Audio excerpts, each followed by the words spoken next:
Xo'p, demak 3-misolda oltin va kumushdan iborat qotishmaning og'irligi 1,06 kilogramm qotishma suvga solinganda, demak 70 gramm og'irligini yo'qotadi. Endi mana bunda 1/19 bo'lishi kerak.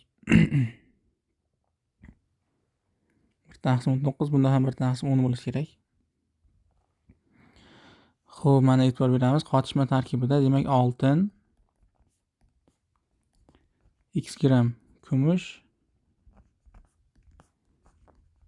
y gramm bo'lsin. Demak, o'sha x gramm oltin va y gramm kumushning og'irligini qo'shadigan bo'lsak, mana bu yerda bizga jami og'irlik kelib chiqishi kerak. Ya'ni 1,06 kilogramm, buni 1060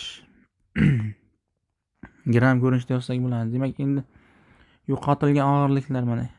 Oltinning 1/19 qismi yo'qotildi. Hamda kumushning 1/10 qismi yo'qotildi. Ana shu yo'qotilgan qismlar yig'indisini qo'shadigan bo'lsak 70 gramm chiqishi kerak. Ushbu sistemani yechamiz. Demak, x plus y barobar 1060.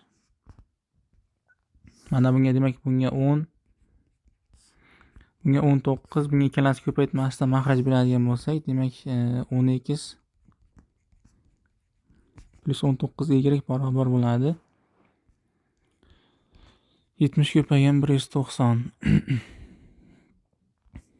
Xo'p, demak tepani ham 10 ga ko'paytiradigan bo'lsak, mana 10x plus 10y barobar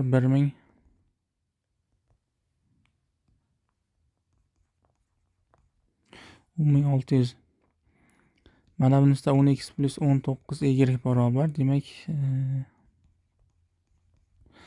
13,300 bo'ladi.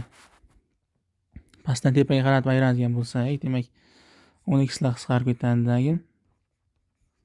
9y barobar bo'ladi bizda, demak 2700. Y barobar 300 gramm chiqar ekan. Y chiqdi, endi x topib qo'yadigan bo'lsak, x barobar 760 gramm chiqadi. Demak, bizda A javob.